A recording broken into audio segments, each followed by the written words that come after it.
இப்போது புதிய அறிமுகம் ஆச்சி ஹோட்டல் சாம்பார் 50 கிராம் ரூபாய் 20 மட்டுமே.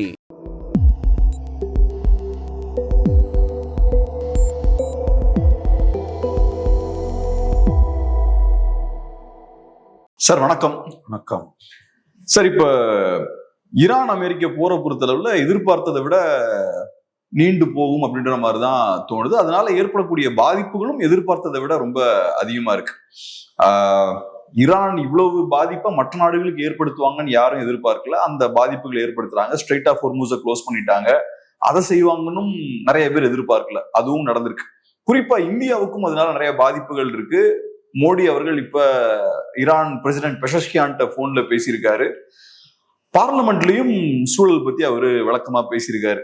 எல்பிஜி தட்டுப்பாடு இந்த விஷயங்கள்லாம் பத்தி பேசியிருக்காரு. இப்ப ட்ரம்ப் செய்யக்கூடிய விஷயங்கள்லாம் பார்க்கும்போது போர் உடனடியா முடியாது அப்படின்ற மாதிரிதான் தோணுது. ரொம்ப கடுமையான ஒரு எச்சரிக்கையை ஈரானுக்கு கொடுத்திருக்காரு. 48 ஹவர்ஸ்ல நீங்க ஸ்ட்ரைட் ஆஃப் ஹோர்முஸ் ஓபன் பண்ணலன்னா உங்களோட எனர்ஜி ஃபெசிலிட்டிஸை ஃபுல்லா காலி பண்ணிடுவோம் அப்படின்ற மாதிரி ஒபிலிட்ரேட் பண்ணிடுவோம்னு அவர் சொல்லியிருக்காரு. எப்படி பாக்குறீங்க? வீரியம் அடையுன்ற மாதிரி தான் தோணுது. எப்படி பாக்குறீங்க? இரண்டாம் உலக போருக்கு பிறகு மிக மோசமான ஒரு காலகட்டத்தை சர்வதேச சமூகம் கடந்து கொண்டிருக்கிறது. போர் ஆரம்பிச்சப்ப ரொம்ப நாள் நீடிக்காத நினைச்சோம். அதே மாதிரி 10-12 நாள் பொறுத்து விரைவில் போர் முடிவுக்கு வந்துடும்னு ட்ரம்ப் பேசினாரு. ஆனால் மாற்றி தினம் ஒன்று பேசிட்டு இருக்காரு. அவர் வைண்டிங் அப் டைம் வந்துருச்சு. முந்தா நாள் கூட பேசினாரு. ஆனால் மறுபடியும் அடுத்த நாளே 48 ஹவர்ஸ்க்குள்ள நீ ஸ்ட்ரைட் ஆஃப் ஹோர்முஸ் ஓப்பன் பண்ணலன்னா உங்களோட எனர்ஜி சைட்ஸ் மின் உற்பத்தி நிலையங்கள் அதில் நம்பர் 1ன்றாரு. அது ஒரு அணுமின் நிலையம் போல. அது மேலே பாம்பு போடுன்ற. அப்படிலாம் பாம்பு போட்டிங்கன்னா நீங்கள் கற்பனை செய்த முடியாத அளவுக்கு பேரழிவு ஈரானுக்கு மட்டுமல்ல சர்வதேச சமூகத்துக்கு கண்டிப்பாக ஏற்படும். ஏன்னு கேட்டிங்கன்னா அவங்க தெளிவாக சொல்லிட்டாங்க. ஈரானியன்ஸ் கல்ஃப் உள்ள எல்லா பகுதிகளையும் அடிப்போம் அப்படின்ட்டாங்க. ஏன்னா இப்போ கல்ஃபில் பல நாடுகளுடைய கடல் நீர் குடிநீர் ஆக்கக்கூடிய டீசாலினேஷன் பிளான்ட் எல்லாம் அடிக்க ஆரம்பிச்சிருக்காங்க. ஸோ அது ஏற்கனவே பாலைவனம். அப்புறம் எனர்ஜி செக்டார்ஸ், கல்ஃபில் இருக்கிறது ஃபினான்ஷியல் செக்டார்ஸ், பேங்க்ஸ் எல்லாத்தையும் அடி பண்ணுறாங்க. அவங்க இவ்வளோ ஒரு ஃபைட்டை ஈரான் கொடுக்கணும்னு அமெரிக்கா எதிர்பார்க்கல. தலையை விட்டுட்டான் அமெரிக்காக்காரன். வெளியில் வர்றது எப்படின்னு தெரியல. போரை நிறுத்தணும்னா ஏதாவது ஒரு ஃபேஸ் சேவர் வேணும், சால்ஜாப் வேணும், ஜெயிச்சிட்டோன்னு சொல்லணும். ஒன் அனலிஸ்ட் ரிட்டர்ன் இந்த போரில் அமெரிக்காவுக்கு என்ன வேணும்னு தெரியல, ஈரானுக்கும் என்ன வேணும்னு தெரியல. தெளிவாக தெரிஞ்ச ஒரே ஆள் இஸ்ரேல். முடிஞ்ச வரைக்கும் அவன் ஈரானை மொத்தமாக ஆக்ஷன் பண்ணி பார்க்குறான். மற்ற 2 பேரும் க்ளூலெஸ்ஸாக இருக்காங்கன்றான். எஸ்பெஷலி யூஎஸ் இப்போ எதை செஞ்சால் சண்டை நிற்கும்னு தெரியல. ஏன்னா அவன் எல்லா லீடர்ஸையும் எலிமினேட் பண்ணிகிட்டே இருக்கான். பட் புதுசாக வந்துகிட்டே தான் இருக்காங்க. சமோ they are managing the show. நினைக்கிற மாதிரி அங்கே கம்ப்ளீட்டாக ஈராக்கை காலி பண்ண மாதிரி பண்ண முடியல. ஈரானை ஸ்ட்ரைட் ஆஃப் ஹோர்முஸ் உள்ள சுற்றி அந்த கப்பல்கள் நின்று கொண்டிருக்கின்றன. உங்களுக்கு 700-800 கப்பல் கிட்ட இருக்குன்றாங்க. Around 700 ships standard. இது கையை மீறி போச்சுன்னா அவங்க எங்க வேணா அடிப்பாங்க. ஏன்னா அவங்க தெளிவாக இருக்காங்க ஈரானியன்ஸ். எங்களால் டைரக்டா US இஸ்ரேல் அட்டாக்கை நாங்கள் சமாளிக்க முடியாது. அதனால we will inflict as much pain as on the global community. இந்த உலகத்தின் மீது எவ்வளவு தூரம் நாங்கள் நாசத்தை ஏற்படுத்த முடியுமோ நாசத்தை ஏற்படுத்தும். அது மூலமா நீங்க சர்வதேச சமூகம் வைக்கக்கூடிய அந்த அழுத்தத்தினால் அமெரிக்கா புத்தி திருந்தணுன்றான். நீ அவனை போய் ஒரு அன்ஜஸ்ட் வாரில் அவங்க நாட்டு லீடரையே கொலை பண்ணுறது. அங்கே 15-6 இடத்துக்கு மேலே பாம்பு பண்ணியிருக்கான். ஹாஸ்பிட்டல்ஸ், ஸ்கூல்ஸ், ரோட்ஸ் எல்லாம் பாம் ஆயிருக்கு. இப்போ எனர்ஜி செக்டாரையும் அடிக்கிறான் அப்படின்னா தட் வில் பி தி ஆர்மகோடான் வாங்கல கம்ப்ளீட். அதாவது நினைச்சு பார்க்க முடியாத ஊழி பேரழிவு அது. பட் அதுக்கு ஒரு எதிர்வினை இருக்கும். ஆப்கானிஸ்தான் மாதிரி ஈராக் மாதிரிலாம் இவன் தப்பிச்சு போயிட முடியாது. அமெரிக்கன்ஸ் டெஃபினட்டாக ஈரானியன்ஸ் 7 crore people பாப்புலேஷன். அங்கே they got a very powerful Iranian revolutionary guards இருக்காங்க. அவங்க மிசைல்ஸ் இன்னமும் இருந்துகிட்டு தான் இருக்கு. ஸோ அவனுக்கு ஈஸி டார்கெட்டு கல்ஃப். சுற்றி அதை அடின்னு அடிப்பான். Already gulf is reeling under severe economic strain. அதாவது கற்பனை செய்து பார்க்க முடியாத பேரழிவு நோக்கி உலகம் போகிறதோ என்ற அச்சம் தான் ஏற்படுகிறது. இப்போதான் நீங்க சொன்ன மாதிரி ஈரானோட திட்டம் என்னவா இருக்குன்னா, எங்களுக்கு நீங்க பாதிப்பு ஏற்படுத்தினீங்கன்னா உலகத்துக்கே நாங்க பெரிய பாதிப்பை ஏற்படுத்துவோம். இந்த போரை நிப்பாட்டினா உலகத்துக்கு நல்லது அப்படின்ற ஒரு இடத்துக்கு கொண்டு போறாங்க. குறிப்பா கல்ஃப் நாடுகளை தாக்குறாங்க. இப்ப பிரிட்டனுக்கு சொந்தமான இந்தியன் ஓஷன்ல கூடிய அந்த தீவு டியாகோ கார்சியால US பேஸ். அதுல யுஎஸும் யூகேவும் இல்ல பிரிட்டிஷ் பேஸ் தான். யுஎஸ்க்கு பெர்மிஷன் கொடுத்துருக்காங்க. யுஎஸ்க்கு பெர்மிஷன் கொடுத்த உடனே இப்ப அவங்க மிசைல் அங்க லான்ச் பண்றாங்க. ஓகே, அது அஃப்கோர்ஸ் அந்த மிசைலை இன்டர்செப்ட் பண்ணிட்டாங்க. ஆனா பிரிட்டனுக்கு ஒரு மெசேஜ், உங்களையும் நாங்க தாக்குவோம்ன்றது. என்னோட கேள்வி என்னன்னா, இப்போ உலகத்துக்கு ஈரானால நிறைய பிரச்சனைகள் வந்துகிட்டே இருக்குன்னா, ஏதோ ஒரு கட்டத்துல உலகம் ஈரானுக்கு எதிராக திரும்பிடாதா? அவங்க என்ன பண்றாங்க, திரும்பிட்டு போட்டோம், எப்படி இருந்தாலும் அமெரிக்கா எங்களை அழிக்க போறான்னும் போது நாங்க எங்களால் முடிஞ்ச வரைக்கும் சர்வதேச சமூகத்துக்கு ஒரு அழிவை ஏற்படுத்திட்டு நாங்க போயிட்டோம். வேற வழி இல்ல, வேற வழி இல்லை. ஏன்னா இதை தனக்கு ஆபத்து வருதுன்னு போது இத்தனை கண்ட்ரிஸ் போய் நிக்கிறாங்களே, இவங்க எல்லாம் யூஎஸ் ப்ரெஷர் பண்ணி நிறுத்த சொல்ல வேண்டியதான். நீ அவனை அன்ஜஸ்ட் அவனை போட்டு அடிக்கிற. 2000 கிலோமீட்டருக்கு அப்பால 4000 கிலோமீட்டருக்கு அமெரிக்கால இருந்து அப்பால இருக்காங்க, அவனால அமெரிக்காவுக்கு ஆபத்துங்கிற எந்த விதத்தில் இது நியாயம்? நீ தான் சொன்ன ஜூன் மாசம் 12 நாள் சண்டை முடிஞ்ச உடனே we have completely destroyed the nuclear facilities. இப்போ 8 மாசத்துல 9 மாசத்துல போய் மறுபடியும் எதுக்கு ஒன்று அடிக்கிற? இந்த வாரோட நோக்கம் என்ன? இதுல கொடுமை என்னன்னா, இவ்வளவும் பண்ண பிறகும் அவனோட நியூக்ளியர் எனர்ஜி கெப்பாசிட்டியை நீ எந்த அளவு டீகாபிடேட் பண்ணனா அதுக்கு பதில் இல்லை. Still they can proceed. Already 90% reach பண்ணிட்டாங்க. யோசிச்சு பாருங்க, நார்த் கொரியா மாதிரி அவங்க கிட்ட நியூக்ளியர் வெப்பன்ஸ் இருந்தா இன்னைக்கு அமெரிக்கன்ஸால கிட்ட போக முடியுமா? அப்ப நியூக்ளியர் வெப்பன்ஸ் வேணுன்ற தியரி தானே விதின் தி ஹார்ட்லைனர்ஸ் ஈரானுக்குள்ள ஸ்ட்ரென்தன் ஆகும். அவன் எல்லாத்தையும் இறங்கி வந்தாங்க. ஒபாமா பீரியட்ல there were 16 rounds of talks. 16 rounds. Push பீரியட்ல ஆரம்பிச்சது ஒபாமா பீரியட் வரைக்கும் போச்சு. 2015 there was an excellent arrangement and agreement. Trump வந்தாரு, அதுல இருந்து he walked away from that agreement. அதுக்கு பிறகு ஃபர்ஸ்ட் டென்யூர்ல அடிக்கணும்னு நினைச்சாரு, முடியல. செகண்ட் டென்யூர்ல வேலையாக ஆரம்பிச்சிட்டாரு. they were so sensible. இது வரைக்கும் இரானியன்ஸ் ரொம்ப ரொம்ப எச்சரிக்கையாட ரொம்ப பொறுப்புணர்வோட தான் இருந்தாங்க. இன்னைக்கு அந்த நாட்டை போய் அமெரிக்கா அண்ட் இஸ்ரேலோட ஃபுல் ஃபிளெஜ்டு ஏரியல் அட்டாக்கை ஈரானால தாங்க முடியல. Iranian navy completely destroyed, Iranian air force completely destroyed, Iranian ஏர் கண்ட்ரோல், ஏர் டிராஃபிக் ஃபுல்லாக அமெரிக்கன் கண்ட்ரோலில் தான் இருக்குது. பட் ஸ்டில் அவங்ககிட்ட மிசைல்ஸ் இருக்குது. கிரவுண்ட் ட்ரூப்ஸ் இறக்காம நீ ரெஜிம் சேஞ்ச் பண்ண முடியாது. Ground troops இறக்குனீங்கன்னா finished. Body packs will start rolling out. 7 கோடி மக்கள் இருக்க நாடு, அங்கே போய் நீ கிரவுண்ட் ட்ரூப்ஸ் இறக்குனா வியட்நாம் மாதிரி நடக்கும் உனக்கு. அதனால ட்ரம்ப் நினைச்சாலும் அதை செய்ய முடியாது. அப்போ அவனுக்கு தெரிஞ்ச ஒரே வழி கல்ஃப் கண்ட்ரிஸ். இந்த கல்ஃப் கண்ட்ரிஸ் தான் அமெரிக்காவோட லேக்கீஸு, அமெரிக்காவோட தொங்கு சதைகள், கூலிப்படை. அத்தனை கல்ஃப் கண்ட்ரிஸும் அமெரிக்காவை ஹோஸ்ட் பண்றான். ஓவர் 1 lakh சோல்ஜர்ஸ் மேல இருக்காங்க. அமெரிக்கன் பேசஸ் எல்லா கண்ட்ரிஸ்லையும் இருக்கு. கல்ஃப் கண்ட்ரிஸ்ல அமெரிக்கன் பிசினஸ் இன்ட்ரெஸ்ட் எக்கச்சக்கமா இருக்குது. வேர்ல்டு பிஸ்னஸ் சென்டர்ஸாகவே மாறிடுச்சு. Dubai it's modern day Swiss.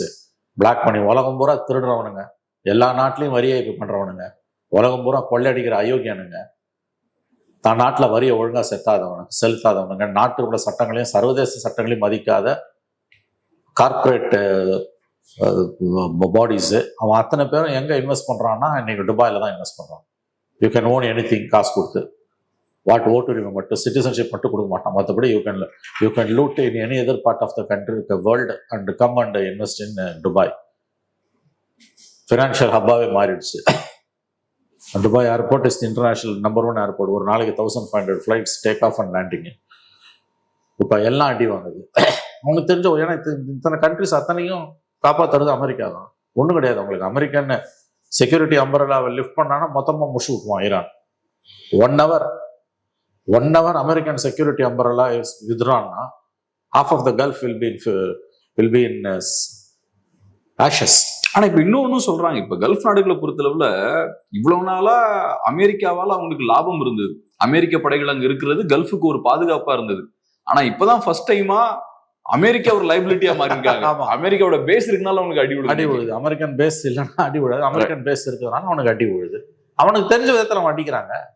இவனுங்க இவ்வளவு யோகியசீலனுங்க கல்ஃப் கண்ட்ரிஸும் யூரோப்பியன் யூனியனும் G7 ஏன் இந்தியா உட்பட நீ ஈரானை போய் அடிச்சது தப்புன்னு பேசாம நீ கல்ஃப் அடிக்கிறது தப்புன்னு பேசுற. ஒன்னே ஒண்ணுதாங்க, அவனால தெரிஞ்ச விதத்துல தான் அவன் ஃபைட் பண்ண முடியும். நேரடியா ஃபைட் பண்ண முடியாது USA இஸ்ரேலையும். So I will inflict maximum damage on the international community. The world should reel under severe energy crisis. கதறணும் இந்த உலகம். அப்போ நீங்க அமெரிக்காவை புஷ் பண்ணி, ஏன்னா அமெரிக்காவும் பேராபத்து, பெரிய நஷ்டம் வரும். அப்ப நீங்க அமெரிக்காவை புஷ் பண்ணி வழி கொண்டு வாங்கன்றான். சண்டே ஆரம்பிச்சது US தானுங்க. எல்லா அட்டுழியத்தையும் அவன் பண்ணிட்டு அவங்க நாட்டோட லீடரை, சாவரின் நேஷனோட லீடரை கொலை பண்ணிட்டு, just because you have technological superiority. அதுக்கு பிறகு செகண்ட் இன் கமாண்டா வந்தவனையும் போட்டு தள்ளிட்டு, அதுக்கு பிறகு 3ஆவதா இன்டெலிஜென்ஸ் சீஃபையும் போட்டு தள்ளிட்டு லீடர்ஷிப் வேக்யூமை உருவாக்குற. இன்னொரு பக்கம் மேசிவ் பாம்பிங் பண்ணி போரை நிறுத்தின பிறகு அடுத்த 10 நாள் 1 மாசத்துக்குள்ள லாஸ்ட் இயர் நடந்த மாதிரி there will be severe uprising against the government. உள்நாட்டு கலகத்தை உண்டாக்கணும். இதான வந்து எண்ணம். ஈரான் ஆயில் வேணும் அமெரிக்காவுக்கு, வேற ஒன்றும் கிடையாது. அங்கே ஆயில் இல்லைன்னா திரும்பி கூட பார்க்க மாட்டான். எத்தனையோ நாடுகளில் வந்து சர்வாதிகாரம் தலைவிரிச்சு ஆடுது, அங்கெல்லாம் போயிடுவான். நாங்கள் போக மாட்டான், எப்படி போவான்? அப்போ அந்த ஈரானியன் ஆயிலுக்காக நீ குறி வச்சு போற இன்னைக்கு உன்னால நீ நினைச்ச மாதிரியான சக்சஸை கொண்டு வர முடியாது. தேர் பி சிவியர் பேக்லாஷ் இருக்குது. You can never ever win Iran, you can damage Iran, you can destroy Iran, but you can never win over Iran. அதான் ஒரு சாவரின் நேஷன். அது இதை இன்டர்நேஷனல் கம்யூனிட்டியால கண்டிக்கிறதுக்கு துப்பு இல்லை. அதை செய்யாம எவன் அஃபெக்டட் பார்ட்டியோ அவனை திட்டுற நீ போய் வந்து விக்டிம் பிளேமிங் நடக்குது. நீ ஏன் இப்படி அடிச்சா? அவனுக்கு தெரிஞ்ச ஒரே வழி ஸ்ட்ரைட் ஆஃப் ஹார்மஸை க்ளோஸ் பண்றதாங்க. ஆனா இப்ப ஏதோ ஒரு வகையில பார்த்தா சர்வதேச நாடுகளுக்கும் அமெரிக்காவை எதிர்த்து பேசுறதுக்கு தைரியம் இல்லைன்றதை விட ஈரான் மேலையும் எல்லாருக்கும் ஒரு கோபம் இருக்குங்க. இது பண்றான். அது வந்து ஈரான் எல்லாருமே த்ரெட்டா தான் பாக்குறாங்க. இப்ப ஒண்ணும் இல்ல, மிடில் எடுத்துக்கோங்க, எவ்வளவு அமைப்புகள் அவங்க ப்ராக்சியா வச்சிருக்காங்க. ஹிஸ்புல்லா இப்ப ஒவ்வொன்னா அதை ஸ்டாப் பண்ணிட்டாங்க, இல்லாம பண்ணிட்டாங்க. எனக்கு தெரிஞ்ச இந்த அமைப்புகள் எல்லாத்தையும் ஓரளவுக்கு பலவீனப்படுத்திட்டாங்க. அடுத்தது சிரியால ஆட்சி மாற்றத்தை ஏற்படுத்திட்டாங்க. சோ அடுத்தது நேச்சுரலா ஈரான்ல ஒரு ஆட்சி மாற்றம். அதுதான் அது வந்து என்னன்னா, அதை எப்படி செய்யணும்ன்றது வந்து அதெல்லாம் ஸ்மாலர் கண்ட்ரிஸ். இங்க வந்து ஒரு ரெஜிமுக்கு எதிராக ஒரு ஆங்கர் இருந்தாலும் டைரக்ட்லி ஒரு பாம்பிங் ஃப்ரம் த ஏர்னும் போது வந்து பீப்புள் ஆர் டேக்கிங் சைட்ஸ். அந்த பக்கமே போயிடுறாங்க. என் நாட்டுல பிரச்சனை இருக்குது, ஆனா நீ என் நாட்டு தலைவரை கொல்றதை தாண்டி ஹாஸ்பிட்டல் மேல எனர்ஜி சென்டர்ஸ் மேல பாம்பு பண்ணினா அவன் எப்படி ஈரான் பக்கம் வருவாங்க? So what America and Israel doing is crime against humanity. மனித குலத்துக்கு எதிரான குற்றங்கள் அது. ஈரானால எவ்வளவு நாள் தாக்கு பிடிக்க முடியும் தெரியல. But they will make maximum damage on US and Israel interest. அதை தாண்டி குளோபல் இன்ட்ரெஸ்டையும் அடிக்க ஆரம்பிச்சிட்டான். No where you're safe. Entire gulf கண்ட்ரிஸையும் அவனால வந்து பாம்பு பண்ண முடியுது. இஸ்ரேல ஈரானால பாம்பு பண்ண முடியுது. அதான் சொல்றேன், மொத்தமா அவங்களுக்கு வந்து அங்க டீசாலினேஷன் பிளான்ஸ் மொத்தத்தையும் அடிச்சு தூக்கிட்டான்னு வச்சுங்க. இப்பயே குடிக்க தண்ணி இல்லாம கஷ்டப்படுறாங்கன்றாங்க. They're under unprecedented famine and water crisis. Not famine, water crisis. இங்கேருந்து போன ஒரு நண்பர் ஒமான்ல இருக்கா, சில ரூம் உள்ளே இருக்கான், வெளியிலே வரல. 28 நாள் குடிக்க மட்டும்தான் தண்ணி இருக்கான். So war has to come to an end immediately. இந்த war has to come to an end. அப்பதான் சமாளிக்க முடியும். அப்பயே வந்து 3 to 6 months ஆகும். ஸ்ட்ரைட் ஆஃப் ஹார்மஸை கிளியர் பண்ண 9 மாசம் ஆகுன்றான். ஏன்னா நிறைய சி பாம்ஸை வச்சுட்டு போயிட்டானுங்க. அவனுங்க கண்ணி வெடிகளை வச்சுட்டானுங்க. அதில் அவனுங்க ஏரியா அது எக்ஸ்பர்ட்ஸ். அவங்க நீ அதை கிளியர் பண்ணுறதுக்கு not less than 6 months will take. So strait of ஹார்மஸோட டிராஃபிக் நார்மலைஸ் ஆகுது, through which 1/5 of the world's energy ships are going. அது 9 மாசம். இன்னைக்கு சண்டை நின்றுதுன்னா நார்மல்ஸி வரதுக்கு 9 மாசம் ஆகும். இன்னொரு பக்கம் heavy damage for economy, business activities, financial services. Gulf is the financial hub. இல்லை உங்களுக்கு நார்மல்ஸுன்றதே இன்னைக்கு வந்து ஒரு டிஸ்டன்ட் ஃபீச்சராக போய்கிட்டே இருக்குது. கண்ணு கெட்டாத தூரத்துக்கு அது நகர்ந்துகிட்டு இருக்குது. ஸோ அமெரிக்காவோட இஸ்ரேலோட அமெரிக்கன் இம்பீரியலிஸ்டிக் ஹெகமனிக்கல் வாருக்கு world is paying a price.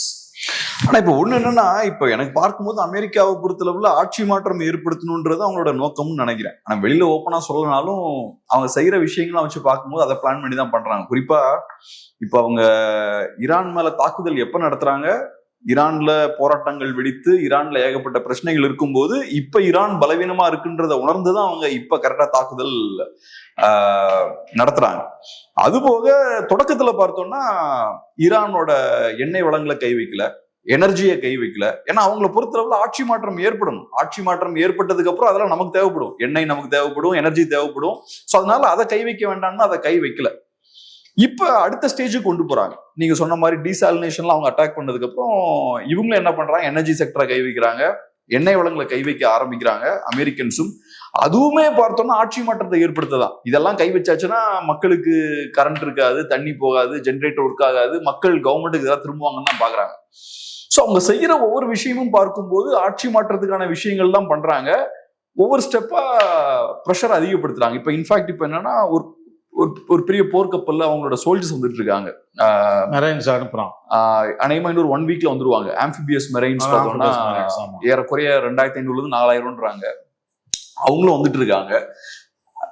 So சீரியஸான எஸ்கலேஷன் அடுத்த இடத்துக்கு போறாங்க. அந்த ஆட்சி மாற்றத்தை ஏற்படுத்தணுன்ற திட்டம் அவங்களுக்கு இருக்குன்னு தான் நினைக்கிறேன். இல்ல அது இருக்குது, பட் அதை செய்ய முடியாதுன்றது தெரியுது அவங்களுக்கு. ஏன்னா அபிஷியலா கேட்கும்போது ரெஜிம் சேஞ்ச் இஸ் நாட் அவர் எய்ம்னு சொல்றாரு ட்ரம்ப் ஒரு கட்டத்துல. ஆனா பண்ற விஷயம் வச்சு பார்க்கும்போது அதான் எய்ம் பண்றாங்க அவங்க. பட் அது வாய் தொலைச்சு சொல்ல முடியல. அது ஈஸியாவும் நீங்க சாதிக்க முடியாது. நாட்டுல சப்போர்ட் இருக்காதுன்னு நினைக்கிறேன். அது அதாவது அமெரிக்கா கமேனி மேல கோபம் இருக்குது, வெறுப்பு இருக்குது, மத பழமைவாதிகள் மேல கொலவெறி இருக்குது. ஆனா அமெரிக்கன்ஸ் உள்ள இன்னும் போது நீ யாரா தலையிடுறதுன்ற எண்ணம் வந்து it has to come from within தான் சொல்றாங்க. அது உள்ள இருந்து வரணும் அந்த மாற்றம். அதான் நியாயம். அதுவும் நியாயமும் கூட. நீ உள்ள பூந்து மூக்க நோய்ச்சி எல்லா நாட்டிலையும் மூக்க நோய்ச்சி நீ பண்ற அட்டுழியத்தை அங்க பண்ணினா அது இன்ஃபேக்ட் வந்து பழமைவாதிகளை பலப்படுத்த தான் உதவும். இன்னமும் பல ஆண்டுகளுக்கு அங்க வந்து ஜனநாயகம் பூத்து கொள்ளுங்காம இப்படியே இருக்கக்கூடிய மத பழமைவாதிகள் கையில தான் நாடு சிக்குண்டு கிடப்போகுது. ஸோ உண்மையிலே டெமோக்ரஸி மேல ட்ரம்புக்கோ எத்தனையாவுக்கோ விருப்பம் இருந்ததுன்னா they should have started this war. சரி ஸ்டார்ட் பண்ணிட்டாங்க, இமீடியட்டா they should put and full stop டுனா இது நடக்க மாட்டேங்குது. War should come to an end immediately. அப்போ இன்னைக்கு முடிஞ்சா கூட நார்மல்சி வரத்துக்கு பல மாதங்கள் ஆகும். அவ்வளோ டேமேஜ் நடந்திருக்குது இன்னைக்கு. பட் அது என்ன ஆக போகுதுன்னு நமக்கு தெரியல. இதில் 48 hours கெடுலாம் வந்து no self respecting nation will allow it. இப்போ ஒரு பவர் பிளான்ட் ஈரான்ல அடிச்சுன்னா there will be repercussions throughout the Middle East. Already Middle East in very serious crisis. அவன் திரும்ப அடிப்பான், கண்டிப்பா அடிப்பான். அப்போ அடிக்கும்போது வந்து அமெரிக்கன் லேக்கிஸா இருக்கக்கூடிய இந்த கல்ஃப் கண்ட்ரிஸ்ல எல்லாம் வந்து பவர் ஷட் டவுன் ஆகுது, பவர் பிளாஸ்ட் ஆகுது. கியூபா மாதிரி ஆச்சுன்னா என்ன பண்ணு? நீ கியூபால 10 நாளா பவர் இல்லை. ஆனா அதை 7 நாள் தாக்கு பிடிக்க முடியுமா? அவன் கொஞ்ச நாள் தாக்கு பிடிப்பான். இவங்களுக்கு சேதாரம் அதிகமா இருக்கும்ல, அவனுக்கும் சேதாரம் இருக்கும். இவங்க வெறி கொண்டு பாம்பு பண்ணுவாங்க.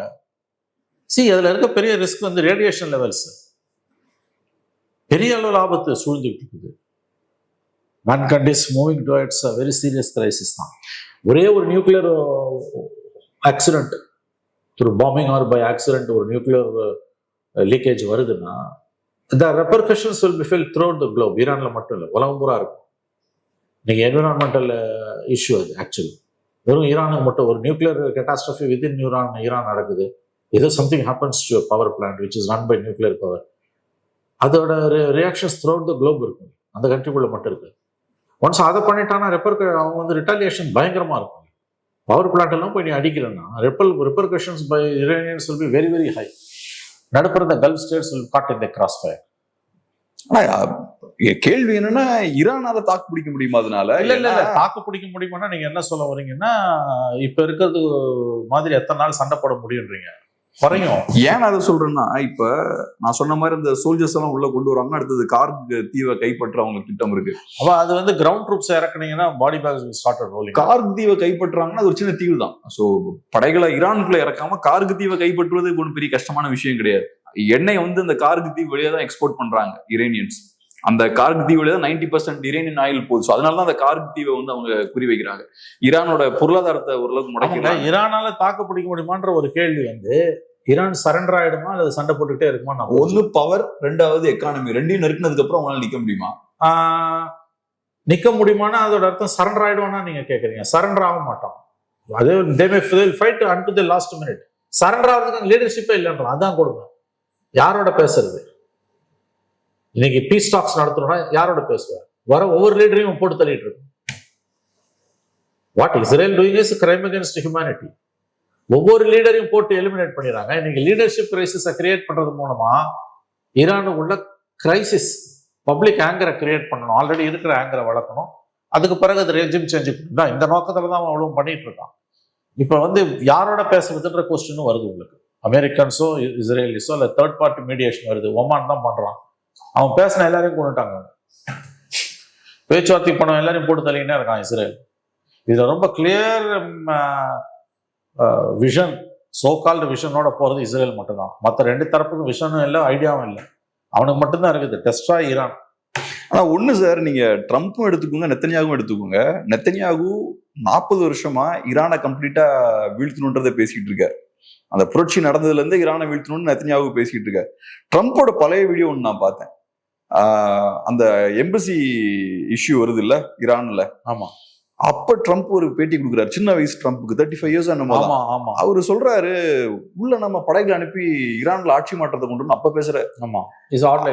அப்பதான் நான் யோசிக்கிறேன், இவங்க ரெண்டு பேருக்குமே பார்த்தோம்னா ஈரான் அப்படின்ற அந்த நாடு குறித்த ஒரு பார்வை அந்த காலத்துல இருந்தே இருக்கு. என்ன பண்ணணும்? ஆமா, ரெண்டு பேருக்குமே இருக்குது. அவன் அந்த போல்டன் ட்ரம்ப்போட national security advisor in first tenure Bolton, அவன் பேசும்போது நம்மளோட லாஸ்ட் வீக் பேசணும், அவன் தெளிவாக ரெஜிம் சேஞ்ச் வேணும்ன்றான், இப்பயும் சொல்றான். பட் இப்போ ரெஜிம் சேஞ்ச் அவங்களால பண்ண முடியாது. ஏன்னா கிரவுண்ட் ட்ரூப்ஸ் இறக்காம ரெஜிம் சேஞ்ச் பண்ண முடியாது.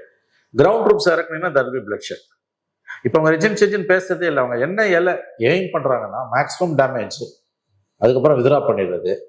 Country will be under severe stress and strain. எந்திரிச்சு வரத்துக்கே நாள் ஆகும். பவர் பிளான்ட் எல்லாம் அடிச்சானுங்கன்னா முடிஞ்சதுக்கு அதை. அப்போ அவன் எந்திரிச்சு வரத்துக்கு நாள் ஆகும்போது already there under severe crisis, there will be rebellion against Iranians, there will be a revolution. அதுதான் அவங்க எதிர்பார்க்குறாங்க. பட் அதுதான் அவ்வளோ ஈஸியாக நடக்குமான்னு தெரியல. பேசுறதுக்கும் யோசிக்கிறதுக்கும் வேணா இதெல்லாம் சுலபமா இருக்கலாம், நடைமுறையில் ரொம்ப கஷ்டம். ஆனா இப்ப ரைட், ஈரான்ல இந்த கவர்மெண்ட் தாக்கு பிடிக்குன்னே வச்சுப்போம். ஈரானோட பொருளாதாரத்தை பெரிய லெவல்ல பலவீனப்படுத்திருக்காங்க, ஈரானோட டிஃபென்ஸை பெரிய லெவல்ல பலவீனப்படுத்திருக்காங்க, ஈரானோட மிசைல்ஸோட அந்த ஸ்டாக் பைல் பெரிய லெவல்ல கம்மியாயிருக்கும். அப்புறம் ஏதோ ஒரு வகையில ஆயில் எக்ஸ்போர்ட், எனர்ஜி, இது எல்லாமே பாதிக்கப்படுது. இப்ப கேள்வி என்னன்னா, நாளைக்கே போர் நின்னாலும் ஈரான் பலவீனப்பட்ட ஒரு ஈரானா தான் இருக்கும். ஆமா, மிடில் ஈஸ்ட்ல இது என்ன மாற்றத்தை ஏற்படுத்தும்ன்ற கேள்வி இருக்கு. இஸ்ரேலோட ஆதிக்கம் அதிகரிக்குமா? ஈரானோட இன்ஃபுளுன்ஸ் கம்மியாகிறது நேச்சுரலி அதிகரிக்கும். ஏன்னா ஹிஸ்புல்லா வச்சுதான் அடின்னு அடிச்சுட்டு இருக்கான். ஹிஸ்புல்லா கிட்ட மட்டும் 1.5 lakh மிசைல்ஸ் இருக்குன்றான், rockets. See, Hezbollah is a perennial threat for Israel. அதை எப்படி அவன் டெசிமேட் பண்ண முடியும்னா, அடிச்சான் அப்படியும் ஃபுல்லாக டெசிமேட் பண்ண முடியும். as long as Iran is there, Hezbollah will be there. அதே மாதிரி ஹவுத்திஸ் அண்ட் ஹமாஸாவது இதில் கொஞ்சம் சாஃப்ட் பெடல் பண்ணுறான், குவைத்லாம் அடிக்காதன்றான். ஹிஸ்புல்லா ஹமாஸ்க்கு இப்போ இந்த கெப்பாசிட்டி கிடையாது, போயிடுச்சு. ஏன்னா உள்ள புகுந்து எல்லாத்தையும் முடிச்சுட்டான். ஹிஸ்புல்லாக்கு அந்த ஓரளவுக்கு அந்த கெப்பாசிட்டி இருக்குது. பட் வார் இப்போ முடிஞ்சாலும் Iran, the loss for Iran will be very very huge.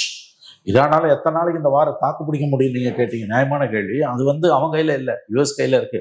as long as the US is fighting, Iran will make some sort of a defense பண்ணிட்டே தான் இருக்கும், ரிட்டாலியேஷன் இருந்துகிட்டே தான் இருக்கும்.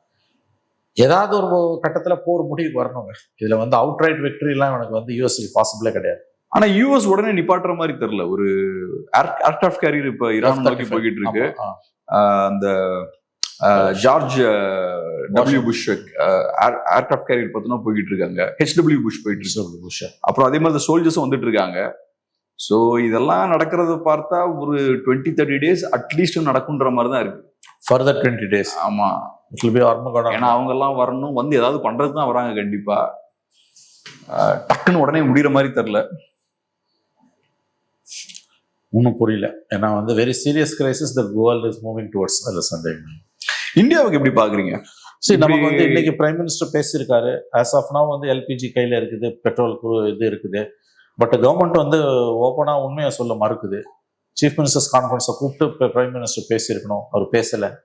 அதே ஒரு பெரிய டிராபேக். இன்னைக்கு கூட அவர் பேசியிருக்காரு, எப்படியோ ஒன் சைடு தான், கொஸ்டின் ஆன்சர்ஸ் இடமே இல்லை அங்கே. Every country is vulnerable through out the Globe. இந்த கண்ட்ரி அந்த கண்ட்ரி இல்லை. அப்படி பேசுறதே ரொம்ப தவறானது, முட்டாள்தனமானது. ஒரு நாட்டுக்கு இல்லை, ஒட்டுமொத்த உலகத்துக்கே இன்னைக்கு அது பாதிப்பு. ஏன்னா we all dependent on petrol and crude and LPG. ஆகவே there will be huge impact for India. இது இப்படியே இன்னும் ஒரு வாரத்துக்குள்ள சண்டை நிற்கலன்னா 5 state எலெக்ஷன் அவங்க எப்படி நடத்துவாங்கன்றது $1 million கொஸ்டின். கரெக்டாக என்ன 1 month இருக்கு எலெக்ஷனுக்கு. இன்னைக்கு ஏப்ரல் 23, சாரி நம்ம மே 23 இன்னைக்கு பேசிட்டு இருக்கோம். அடுத்த ஏப்ரல் 23 எலெக்ஷன்ஸ். சண்டை ஒரு வாரத்துக்குள்ள முடியல அப்படின்னா டெஃபினட்டா India will be the state, the elections will be, I think will be if not a question mark, it will be under severe stress and strain. இப்போ நமக்கு என்னன்னா, நம்ம ஈரான் மாதிரி சர்வாதிகார நாடு கிடையாது, அமெரிக்கா மாதிரி ஒரு குஷனும் நமக்கு கிடையாது. அமெரிக்காவுக்கு என்ன அட்வான்டேஜ்னா, பிகெஸ்ட் ஆயில் ப்ரொடியூசர், அவங்க செல்ஃப் சஃபிஷியன்ட்டா அவங்களுக்கு ஆயில் இருக்காங்க, எக்ஸ்போர்ட் பண்ணிருக்காங்க சர்ப்ளஸ். அவங்களுக்கு பிரச்சனை கிடையாது. ஈரானுக்கு சர்வாதிகார நாடு, என்ன ஆனாலும் துப்பாக்கி வச்சு ஆட்சி நடத்திடுவாங்க. இது ஜனநாயகம். இங்க சின்ன பிரச்சனை வந்தாலும் மக்கள் தெருக்கு வருவாங்க. இந்த சிக்கல்லாம் இருக்கு. இப்போ பார்த்தோம்னா டிராஃபிக்லாம் கொஞ்சம் கம்மியா இருக்கு. அதே மாதிரி கடைக்கெல்லாம் போனா நிறைய டீ கடையிலாம் பார்த்தோம்னா இங்க பக்கத்துலயே நீங்க பார்த்தீங்கன்னா அவங்களுக்குலாம் கேஸ் எல்லாம் இல்லை அப்படின்ற சிக்கல் இருக்கு. ஸோ நம்மளோட டே டு டே லைஃப் சீரியஸா அஃபெக்ட் பண்ணுது. எப்படி பாக்குறீங்க? இதை எவ்வளவு நாள் தாங்க முடியும்? மாதிரி எவ்வளவு நாள் தாங்க முடியும்? $1 million question. as long as you live, you live. of course there will be pain and very big stress இருக்க தான் செய்யும் உங்களுக்கு. என்ன கேம் பிளான் மோடி கவர்மெண்ட் வச்சிருக்குன்னு தெரியல. அட்லீஸ்ட் த சீஃப் மினிஸ்டர்ஸ் கான்ஃபரன்ஸை கூப்பிட்டு நடத்தணும், அதுவும் செய்யலை. இப்போ நம்ம இமீடியட் கன்சர்ன் வந்து ஸ்டேட் எலெக்ஷன்ஸு, தமிழ்நாடு, கேரளா, பெங்கால், அஸ்ஸாம், புதுச்சேரி போகுது. இப்போ இப்படியே போச்சுன்னா இன்னும் 10 நாள் இன்னும் வருஷம் ஆகும். அப்போ எப்படி எலெக்ஷன் போவாங்க? என்னத்தை கேம்பெயின் பண்ணுவாங்க leaders? when you have a very huge LPG crisis and the vehicles are stranded. ஆனால் அதுக்கும் எலெக்ஷன் என்ன சம்பந்தம் நினைக்கிறீங்க? நீங்கள் எப்படி உங்களோட கவனம் பூரா வந்து இதில் இருக்குமாங்க. இப்போ குக்கிங்காக சிவியர் ஸ்ட்ரெயின் வந்ததுன்னா நீங்கள் என்ன பண்ணுவீங்க? அவங்க இதை தூக்கி அலைவான்ல. Already hotels are under severe stress and ஸ்ட்ரெயினுங்க. டீ ஷாப்ஸ் எல்லாம் வந்து ஒரு வெரைட்டி தான் கொடுக்குறான், டீ மட்டும் தான் போடுறான், காஃபி போடுறது கிடையாது. உங்களுக்கு வந்து எலக்ட்ரிக் ஸ்டவ்வுக்கு மாறுறாங்க. எலக்ட்ரிக் ஸ்டவ்வுக்கு நீ மாறினாலும் அது வந்து அந்த சிலிண்டர் இருக்கக்கூடிய பிஸ்னஸ் ஒன்று கொடுக்காது. ஹோட்டல்ஸ்லாம் மெனுஸ் வேறு ஸ்ட்ராங் அப்படியே சுருக்கிட்டான் உங்களுக்கு வந்து. And remember the plight of gig workers. Hotel மூடுறான்னா அவெல்லாம் எவ்வளோ பேர் இருக்கான்? த்ரூ அவுட் த கண்ட்ரி 1 கோடி பேர். தமிழ்நாட்டிலலாம் ஒரு 5-6 லட்சம் பேர் அது இருக்கும். What is their fate? ஹாஸ்பிட்டல்ஸ்க்கு போகிற சாப்பாடு எல்லாமே. பெட்ரோல் இந்த கேஸ் தான் life line for the whole world. அதில் வந்து ஸ்ட்ரெஸ் அண்ட் ஸ்ட்ரெயின் வருதுன்னா everybody is vulnerable, every one is vulnerable. ஏதோ சம்திங் பிக் கமிங். அதனால தான் மோடி பேசியிருக்காரு, இல்லாட்டி பேசியிருக்க மாட்டார். வழக்கம் போல போய் பேசியிருக்காரு, உண்மையை மறைச்சிருக்காரு. போய் பேசல, உண்மையை சொல்ல இன்னைக்கு தவறி இருக்கிறார் வழக்கம் போல. என்ன உண்மையை சொல்றது? கிரைசிஸ் எவ்வளோ இருக்குன்றத அவர் டவுன் பிளே பண்றாரு. ரொம்ப பூடகமா ஆனால் சொல்றாரு எல்பிஜிக்கு தான் ஃபர்ஸ்ட் ப்ரியாரிட்டின்றாரு. இப்போ கேஸ் மற்ற யூசேஜுக்கு போறதுக்கு ஃபெர்டிலைசர்ஸ் இந்த வருஷம் ரொம்ப கஷ்டம்ன்றாங்க. உர தட்டுப்பாடு பெரிய அளவில் வரப்போகுது. ஹொர்முஸ் வழியாக தான் வருது. ஹொர்முஸ் வழியாக தான் வருது. ஆனால் இன்னைக்கு இருக்கு இந்த சீசனுக்குன்னு மோடி பேசியிருக்காரு. அது எந்த அளவு உண்மை தெரியல. பெரிய அளவில் வந்து ஃபெர்டிலைசர் கிரைசிஸ் வந்ததுன்னா இவர் food production will be under siege. ரெண்டாவது, இந்தியாவோட எக்ஸ்போர்ட்ஸ் எல்லாம் பல எக்ஸ்போர்ட்ஸ் இன்னைக்கு வந்து ஷிப்பிங் ப்ராப்ளத்தால அப்படியே நிற்குது. தமிழ்நாட்டுக்கு மட்டும் கிட்டத்தட்ட 30,000 முட்டைங்களுக்கு மேலே போகாமல் இருக்குது. ப்ளஸ் உங்களுக்கு வந்து ரா மெட்டீரியல்ஸ் எக்ஸ்போர்ட் அது கொலாப்ஸ் ஆகி கிடக்குது. டெக்ஸ்டைல் எக்ஸ்போர்ட்ஸ் கொலாப்ஸ் எல்லாமே. So every sector is affected, every one is affected. ஒவ்வொரு மனிதனுக்கும், இந்த பூமி குளத்தில் இருக்க ஒவ்வொரு மனிதனுக்கும் பாதுகாப்பு, இந்தியாவின் ஒவ்வொரு துறைக்கும் பாதுகாப்பு. இதுல ரொம்ப இன்ட்ரெஸ்டிங்கான ஒரு ஸ்டோரி இந்த ஹிந்து ஆங்கில நாளிதழோட இணையதளத்துல நான் படித்தேன். எல்லாரும் பெட்ரோல் டீசல் மட்டும் நம்ம பேசிட்டு இருக்கோம். LNG, LPG, strait of Hormuz வழியா வரணும், அதை வந்து நம்ம எப்படியாவது நம்ம வந்து என்ஷூர் பண்ணணும்னு பேசுவோம். இதுக்கு இணையான ஒரு ஆபத்து என்னன்னா, over 90% of the internet cables வந்து ஸ்ட்ரைட் ஆஃப் ஹோர்முஸ் கீழே இருக்கக்கூடிய சீபெட் வழியாக தான் போகுது. அங்கே வந்து ஏதாவது ஒரு ரிப்பேர் ஆச்சுன்னா அந்த ரிப்பேர் வெஹிக்கிள்ஸை அலோவ் பண்ணுவாங்களாம். அந்த ரிப்பேர் வெஹிக்கிள்ஸ் போய் அது ஆட்டோமேட்டிக்காக அது வந்து ரிமோட் கண்ட்ரோல் ரிப்பேர் வெஹிக்கிள்ஸ் போய் அதை சரி பண்ணிட்டு வந்தோம். இப்போ Iranian Navy has strictly said no to any vehicle, any ship passing through that. So any problem with internet, உங்களுக்கு வந்து 90% ஆஃப் இன்டர்நெட் கேபிள் பிஸ்னஸ் அந்த பக்கமாக தான் போயிட்டுருக்கு. அது வந்து அடி வாங்குன்றான். நீங்கள் வந்து இப்போ பாம்பிங் நடந்ததுன்னா, ஏன்னா அவன் எல்லாத்தையும் அடி பண்ணுறான். உங்களுக்கு வந்து ஒருவேளை அந்த மாதிரி போச்சுன்னா இன்னைக்கு இன்டர்நெட் இல்லைன்னா எதுவுமே இல்லை உங்களுக்கு வந்து. So the looming biggest danger வந்து அது ஒன்று சொல்கிறாங்க. ஒன்று பெட்ரோலு, டீசலு, எல்என்ஜி, எல்பிஜினா. செகண்ட் ஒன் இஸ் உங்களுடைய அந்த what you call new technology, Facebook, YouTube, all sorts of இன்டர்நெட்டுக்கு கனெக்ஷன் கேபிளே வந்து உங்களுக்கு த்ரூ ஸ்ட்ரைட் ஆஃப் ஹோர்முஸ் அதில் வழியாக தான் போகுது. அங்கே வந்து இந்த கிரைசிஸ் வந்ததுன்னா யூ கேன் இமேஜின் என்ன பண்ண முடியும் அப்படின்றது. எவ்வளோ பிரச்சனை வரும்னு புரிஞ்சுக்கலாம். நீங்கள் several facets to the story. அதில் வந்து இன்டர்நெட் மேபி அண்டர் சீஜ்ன்றதும், ஏன்னா அது அந்த பிராந்தியத்துக்குள்ளே தான் அது இருக்குது. ரெக்டிஃபை பண்ணுறதுக்கு அவ்வளோ சீக்கிரம் நீங்கள் அனுப்ப முடியாது. தமிழ்நாட்டிலையும் சரி, இந்தியாலையும் சரி, இது ஒரு பொலிட்டிக்கல் இஷ்யூவும் கூட தான். இப்ப அரசியல் கட்சிகள் பொலிட்டிக்கலாவும் இதை கையில் எடுக்கிறாங்க. ஆம் ஆத்மி கட்சி இதை பொலிட்டிக்கலா கையில் எடுக்கிறாங்க, திமுக கையில் எடுக்கிறாங்க. அவங்களோட குற்றச்சாட்டு என்னன்னா, பாஜக இதை சரியா ஹேண்டில் பண்ணல அப்படின்ற குற்றச்சாட்டை வைக்கிறாங்க. இன்னொரு சைடு என்ன சொல்றாங்கன்னா, இது ஒரு குளோபல் கிரைசிஸ், பாஜக எதுவும் பண்ண முடியாது, அவங்க சக்திக்குட்பட்ட விஷயத்த அரசு பண்றாங்க அப்படின்ற மாதிரி சொல்றாங்க. இதை எப்படி பாக்குறீங்க? அரசு அவங்க சக்திக்குட்பட்ட விஷயங்களை கரெக்டா பண்ணிட்டாங்களா, இன்னும் பெட்டரா பண்ணிருக்கலாமா? எனக்கு என்னமோ இந்த விஷயத்துல பெருசா மோடி கவர்மெண்ட்டை குறை சொல்ல முடியாதுன்னு தோணுது. இட்ஸ் அ குளோபல் ப்ராப்ளம் இது. ஏன்னா உங்களுக்கு வந்து எல்பிஜிக்கு ஸ்டோரேஜே கிடையாது. உங்களுக்கு தெரியும், பெட்ரோல் கேஸ் வந்து 45 days நம்மளால ஸ்டோர் பண்ணிக்கணும். 2 days மேலே எல்பிஜி ஸ்டோர் பண்ண முடியாதுங்க. அன்லைக் த வெஸ்ட், வேற அவங்க வந்து 6 monthsக்குலாம் ஸ்டோரேஜ் பண்ணுறாங்க, நமக்கு இல்லவே இல்லை.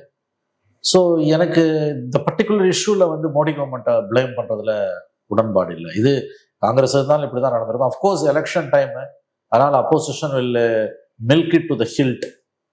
மேக்ஸிமம் இதை வந்து பிஜேபியை வந்து அட்டாக் பண்ண தான் டிஎம்கேவும் காங்கிரஸும் பார்ப்பாங்க. பட் சுச்சுவேஷன் வேறன்னு தான் எனக்கு தோணுது. இது இஸ் அ குளோபல் ப்ராப்ளம். உனக்கு ஸ்டோரேஜே இல்லைன்னு மாதிரி என்ன பண்ணுவீங்க? ஒன்றுமே நீ பண்ணிருக்க முடியாது. அஃப்கோர்ஸ் இனிமே என்ன பண்ணுன்றதுக்கு முதல்ல Modi prime minister should convene an all party meeting or at least all chief ministers meeting.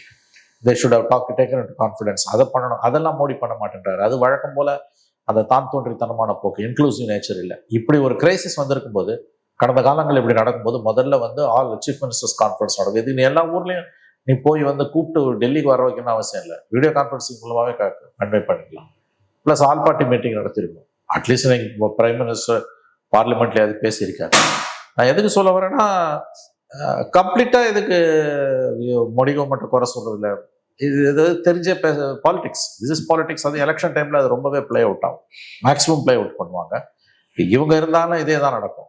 Nobody is சேஃபுங்க. Whole world is now reeling under severe strain. எல்லாருமே every one is feeling the pinch. இதான் நான் சொல்றேன். இன்னும் 1 வீக் அதிகபட்சம் அதுக்குள்ள சண்டை முடிவுக்கு வரலன்னா தேர் வில் பி கேட்டாஸ்ட்ரோஃபி. எலெக்ஷன் நடக்குமான்ற சந்தேகம் தான் வருது. எலெக்ஷன் நடத்துவ நீ இப்போ என்னத்த கேம்பெயின் பண்ணுவான் நான் கேட்குறேன். If there is a serious LPG கிரைசிஸ்னு வச்சுக்கோங்க. இப்பயே பாதி ஹோட்டல்ஸ்ல உங்களுக்கு பிரச்சனை உங்களுக்கு தெரியும். ஈட்ரிஸ்ல எல்லாமே வந்து there is a change of scenario. இன்னும் 1 வீக் சண்டை நடக்குது. கரெக்டாக நம்ம 1 மந்த் இருக்கு எலெக்ஷன், ஞாபகம் வச்சுக்கோங்க. இன்னும் 1 வீக்குள்ள சண்டை முடிவுக்கு வரல, அட்லீஸ்ட் 10 டேஸ்க்குள்ள முடிவுக்கு வரலன்னா நீங்க இந்த சினாரியோ வச்சுக்கிட்டு இது இந்த run up to the election 4ஆம் தேதி என்னமோ இது முடியுது, 5, 6ஆம் தேதியிலேருந்து கேம்பெயின் போவாங்க. என்ன சார் பிரச்சாரம் பண்ணுவீங்க நீங்க? எதை பிரச்சாரம் பண்ணுவீங்க? யார் மோடியோ ஸ்டாலினோ என்னத்த பிரச்சாரம் பண்ணுவாங்க? அதான் இப்ப என்னன்னா, இப்ப திமுக பிரச்சாரம் பண்றாங்க. அவங்க சொல்றது என்னன்னா, பாஜக தான் சரியா இந்த விஷயத்தை கையாளலன்றாங்க. இது மக்கள்கிட்ட எடுபடுமா? குறிப்பா தமிழ்நாட்டை பொறுத்தளவுல என்டிஏவுக்கு எதிராக திரும்புறதுக்கான வாய்ப்பு இருக்கா? அதை ப்ரெடிக்ட் பண்றது தான் கஷ்டமா இருக்கு. ஏன்னா நீங்க ஏற்கனவே திமுக மேல இருக்கக்கூடிய கோபத்தை வந்து அவங்க நிச்சயமா பிஜேபி பக்கம் திருப்பி விட்டாங்கன்னா மக்கள் அதை நம்புவாங்களா? இது வந்து இது வந்து சென்ட்ரல் கவர்மெண்ட் காரணம் கிடையாது. It's a global problem. But அதை ரொம்ப கன்னிங்கா வந்து டிஎம்கே அந்த பக்கம் திருப்புது அப்படின்னா அதை கவுண்டர் அட்டாக் பண்ண முடியல பிஜேபியாலனா loss will be for NDA. So it will be serious கிரைசிஸ்ன்னு யாருக்குன்னு பார்த்தீங்கன்னா, ஐ திங்க் என்னதான் வந்து உங்களுக்கு மோடி கவர்மெண்ட் இதுக்கு காரணம் இல்லை, இது குளோபல் ப்ராப்ளம்னாலும் இவங்க அழகாக கேம்பெயின் அந்த பக்கம் திருப்புறாங்க டிஎம்கே அண்ட் காங்கிரஸ்னா மக்களுக்கு ஏற்கனவே பிஜேபி மேலே ஒரு கோவம் இருக்குது. அது இன்னும் குழந்தை விட்டு எரியறதுக்கு தான் வாய்ப்பு. இது ஸ்டாலினுக்கான மார்க் ஷீட் எலெக்ஷன்றதை பற்றி அப்போ அது பின்னு கூட தள்ளப்படலாம். இது எப்படி பிளே அவுட் ஆகுதுன்றதை பொறுத்து, டிஎம்கே எப்படி அதை பிளே அவுட் பண்ணுறாங்க, பிஜேபி எப்படி அதை கவுண்டர் பண்ணுறதுன்றதை பொறுத்து. பட் இவங்க எப்படி பிளே அவுட் பண்ணுறாங்க, யார் ஜெயிக்கிறா தோக்குறதா, நான் அதுக்குள்ளே போக விரும்பலை. அது எப்படி வேணால் பிளே அவுட் ஆகலாம். It may go against BJP or people கொஞ்சம் புட்சால்தனமா இதை வச்சு இவங்க வழக்கம் போல ஃபாசிச பாஜகன்னு ஏமாத்துறாங்க, இவங்க தோல்வியை மறைக்கிறதுக்குன்னு கூட வந்து முடிவுகள் எடுக்கப்படலாம். But what ever it is, நான் சொல்றது அது இல்லை. மை பாயிண்ட் இஸ், யார் ஜெயிப்பான், யார் தோப்பான், யாருக்கு அட்வான்டேஜ், யாருக்கு டிஸ்அட்வான்டேஜ், திமுக அட்வான்டேஜா பிஜேபிக்கு advantage? No, not that. My point is the first instance இந்த பொலிட்டிக்கல் பார்ட்டிஸ் எப்படி கேம்பெயினுக்கு கேன்வாஸுக்கு போவாங்க. when there is a huge crisis, that too on the food frontல வந்து உங்களுக்கு வந்து சாப்பிட்றதுக்கு இல்லை, உங்களுக்கு கேஸ் கிரைசிஸ் வந்து எல்பிஜி கிரைசிஸ் பூமராங் ஆகுது, பெருசாக பூமராங் ஆகுது. ஃபுட் கோர்ட்ஸு, ஹோட்டல்ஸு, ஈட்ரீஸ் எல்லாமே வந்து உங்களுக்கு வந்து ஷட் டவுன் ஆகுது, அல்லது வந்து ஹெட்டிங் ஃபார் ஷட் டவுன். வெறும் உப்பா மாதிரி கலரி தான் கொடுக்குறான், ஒன்றுமே இல்லைன்னா அப்போ that's a nightmare situation. That's mind boggling. என்னத்த நீ பிரச்சாரம் பண்ண? யாருக்கு எதிராக யார் பேசுறது? That's why I'm asking that if war continues for next 7 to 10 days, elections நடக்கிறதுக்கு பாசிபிலிட்டிஸ் என்னென்ன கேம்பெயின் பண்ணுவாங்க? மோடியோ ஸ்டாலினோ அல்லது எனி லீடர்ஸ், பினராயி விஜயனோ மமதாவோ என்னத்தை கேன்வாஸ் பண்ணுவாங்க? ஆகவே தட் டேஞ்சர் இஸ் தேர். இந்த 7லேருந்து 10 நாளைக்குள்ள சண்டை முடிவுக்கு வரலன்னா campaign of election campaigning will be under severe stress and strain, and that raises a legitimate question, can elections be held? அப்படி அந்த கொஸ்டின் வருது. இதுல 9ஆம் தேதி வரக்கூடிய அந்த எலெக்ஷன் அதுவே வந்து இன்னும் 6 நாள் நடக்கும்போது என்ன பிரச்சனை தான் உங்களுக்கு. நம்மளதுனா செகண்ட் ஹாஃப்ல வருது, 23rd வருது. லாஸ்ட் லெக்குக்கு முதல் leg 29th last face, 23rd வந்து நமக்கு முடியுது நமக்கு. So every one is keeping their fingers crossed, அப்படிதான் தோணுது. ரொம்ப நன்றி சார். உங்க பிஸியான டைம்ல அருமையான ஒரு பேட்டி கொடுத்து நன்றி சார்.